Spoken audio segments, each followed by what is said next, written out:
በዚህ ሰዓት በተለያዩ ሶሻል ሚዲያዎች አነጋጋሪ የሆነው ወቅታዊ ጉዳዮችን ልናጋራችሁ መተናል። ተወዳጁ ሙሉዓለም ጌታቸውና ቬሮኒካ አዳነ በመካከላቸው የፍቅር ግንኙነት ተጀመረ ተብሎ ሲናፈስ የነበረ ወሬ ምን ደረሰ? እውነታው ምንድነው? በዚህ ጥያቄ የተነሳ የተፈጠረው ከባድ ጉዳይስ ምንድነው ሚለውን ወደ እናንተ የምናደርስ ይሆናል። ሙሌ ሽማግሌ ከላከላት ከቀድሞ ፍቅረኛው ጋራ ምን ያገናኘዋል? ነገሩ ቀላል ይመስላል። በሁላችንም ቤት ሲያንኳኳ ነው እውነታው ምን ረዳው።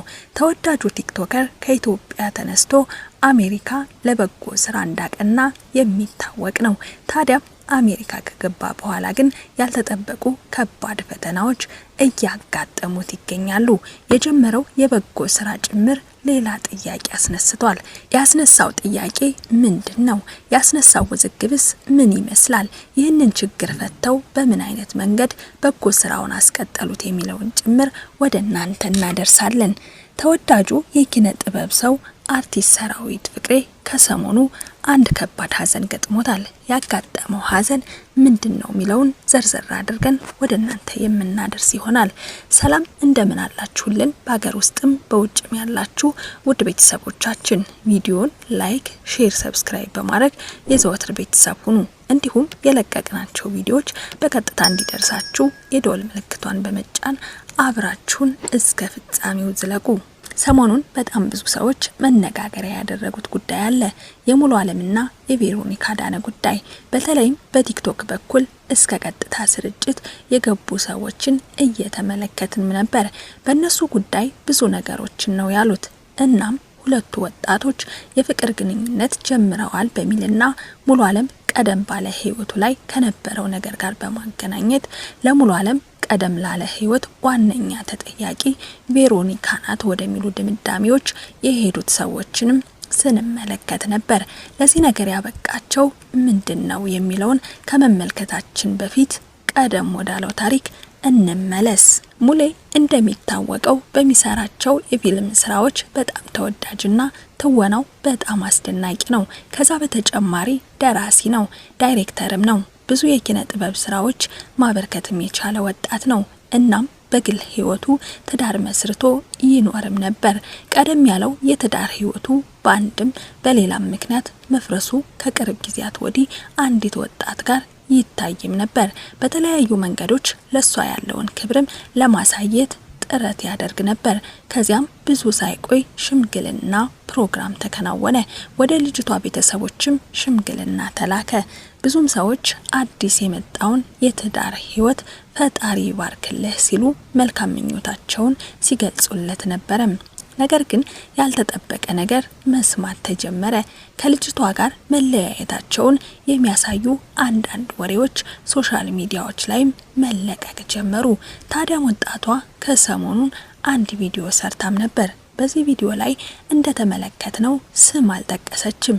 እናም ምንን በቀጥታ ለመናገር እንደሞከረች አልታወቀም።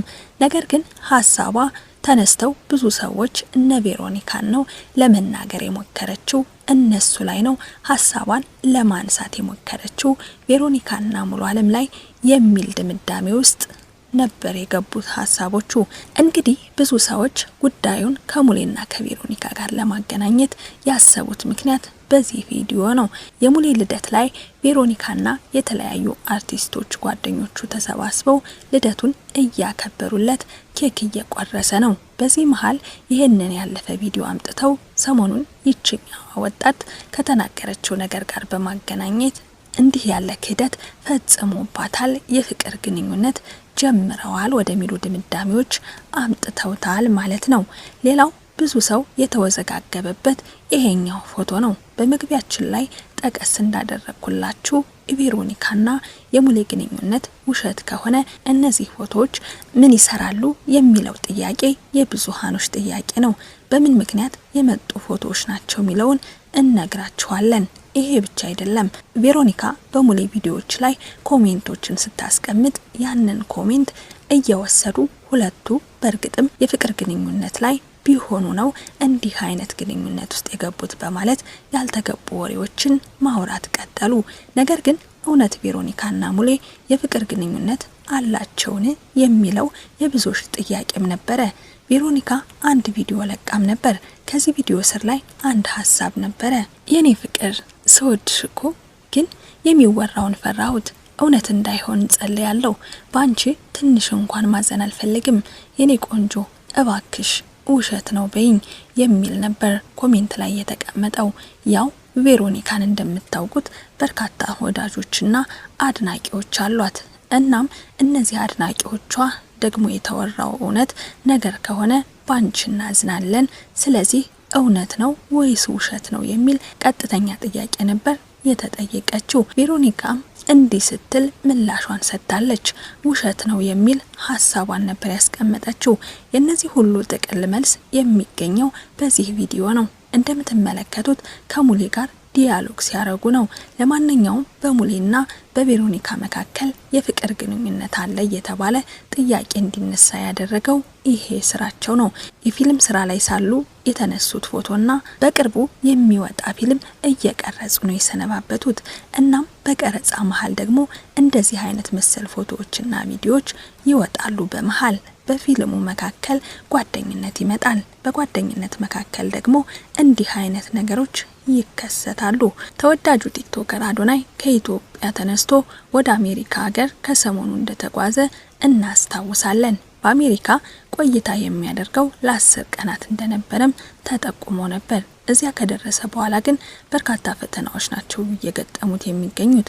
አንደኛው ፈተና ከ5.3 ሚሊዮን በላይ ተከታዮች ያሉት የቲክቶክ አካውንቱ በጣም በርካታ ሪፖርቶች እየቀረቡበት ስለሆነ በአንዳንድ ሰዎች አማካኝነት አደጋ ላይ ወድቆበት ላይውን ቀጥታ ስርጭት ላይ ማድረግ ባለመቻሉ ገቢ ማሰባሰቢያ ሂደቱ ላይ በጣም ትልቅ እንቅፋት እየፈጠረበት እንደነበር በጣም በተደጋጋሚ ተናግሮ ነበር። ከዚህ በተጨማሪ ሌላ ዋና ችግር ተፈጠረ። እንደምታውቁት የኢትዮ ኢስታንቡል ሆስፒታል ባለቤት የሆኑት ሌላ አንድ የበጎ አድራጎት ድርጅት መስርቻለሁ። ይህ ድርጅት ደግሞ የልብ ታማሚ ህጻናትን ለቀዶ ጥገናና ለሌሎች ወጪዎች የሚያገለግል ገንዘብ ለማሰባሰብ ከቲክቶከሩ አዶናይ ጋር እሰራለሁ ብሎ በማሰባቸው ምክንያት ነበር ጉዞ የተደረገው። እናም እዚያ ከደረሱ በኋላ የተፈጠረው ነገር ምንድነው? ጥያቄዎች መነሳትም ጀመሩ። አንድ ወጣት ያነሳውን ጥያቄ በጥቂቱ እንስማው። ይህ ጥያቄ ታዲያ በለጋሾችም ይሁን በተመልካቾች እንዲሁም ደግሞ ይህንን በጎ ስራ በሚያከናውኑት በአዶናይና በሌሎች ሰዎች መካከል ውዝግቦችን መፍጠር ጀመረ። በእርግጥ ጥያቄው ልክ ነው አይደለም የሚሉ ሰዎች ተከራካሪዎች አሉ። ነገር ግን ቀደም ባለው ሰዓት መነሳት አይችልም ወይ? ጥያቄው በጎ አድራጎት ድርጅቱ ከተመሰረተበት ጊዜ አንስቶ ይህ ጥያቄ ማንሳት አይቻልም ወይ? አሁን በመጨረሻ ሰዓት ገንዘቡ በማሰባሰብ ሂደት ከተጀመረ በኋላ ጥያቄውን ማንሳት ለምን አስፈለገ የሚሉ ሰዎችን እየተመለከትን ነበር። በመጨረሻም ደስ የሚል ነገር ተፈጠረ። ትናንት አዶናይ ከዚህ ወጣት ጋር ተገናኝተው ጉዳዩን ተነጋግረውበት ችግሩን ፈተውታል። ስለዚህ ለህፃናቱ ገንዘብ የማሰባሰብ ሂደቱ ይቀጥላል ማለት ነው። በርካታ ሰዎች በበጎ ስራቸው ላይ እየተሳተፉ እንደሆነም እየተገመተ ነው። እጅግ ተወዳጁ የኪነ ጥበብ ሰው ሰራዊት ፍቅሬ ሰሞኑን ከባድ ሐዘን ገጥሞታል። በተለይም ደግሞ በኢትዮጵያ በጥበቡ ዘርፍ ጉልህ አስተዋጽኦ ካላቸው ሰዎች መካከል አንዱና ዋነኛው ተጠቃሽ ነው። ከሬዲዮ ፕሮግራም ጀምሮ እንዲሁም የቲቪ ፕሮግራሞችን በመጻፍ በመተወንና ደግሞም በመጨረሻም አካባቢ በኢትዮጵያ የማስታወቂያ ስራ ኢንዱስትሪ ውስጥ የራሱን አስተዋጽኦ ያበረከተ ሰው ነው። ሁለገብ ከያኒ የሆነው አርቲስት ሰራዊት ፍቅሬ እጅግ የሚወዳቸውና የሚያከብራቸው ወላጅ እናቱ ወይዘሮ በለጥሻቸው ማመጫን ከዚህ ዓለም ድካም በማረፋቸው ከፍተኛ ሐዘን ውስጥ መውደቁ ነው የተሰማው።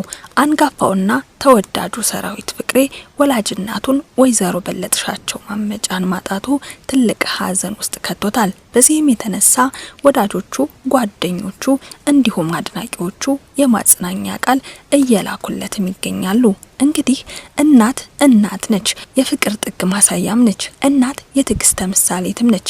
እናት ልጆቿን ለማሳደግ በብዙ ጥረት ጥረው ግረው እዚህ ደረጃ ላይ ያደረሱ እናት ናቸው።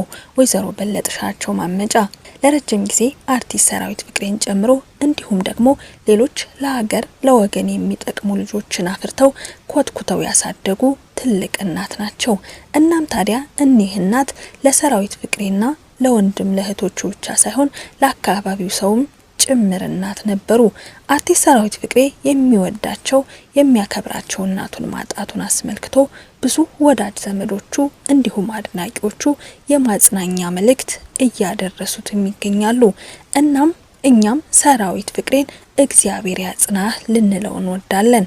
የእናታችንም ነፍስ ከደጋጎች ጋር ያስቀምጥልን እንላለን። ውድ ቤተሰቦቻችን በያላችሁበት በአገር ውስጥም በውጭም ሆናችሁ እስከ ፍጻሜው ድረስ አብራችሁን ስለቆያችሁ ከልብ ላመሰግናችሁ እወዳለሁ። በሌላ በአዲስ መረጃና እንዲሁም በተሻለ አቀራረብ እስከምንገናኝ ድረስ ለዛሬ የነበረን መረጃ እዚህ ጋር አበቃው። አንድ ነገር ግን ልላችሁ እወዳለሁ። ቪዲዮን ላይክ፣ ሼር፣ ሰብስክራይብ በማድረግ የዘወትር አጋር ቤተሰብ ሁኑን። እንዲሁም ደግሞ አዳዲስ መረጃዎች እንዲሁም ወቅታዊ መረጃዎች ወደ እናንተ በቀጥታ እንዲደርሳችሁ ደግሞ የደወል ምልክቷን በመጫን አብራችሁን ለሁል ጊዜውም እንድትሆኑ እንድትቆዩ ስል ላሳስባችሁ እወዳለሁ። በያላችሁበት ሰላማችሁ ይብዛ።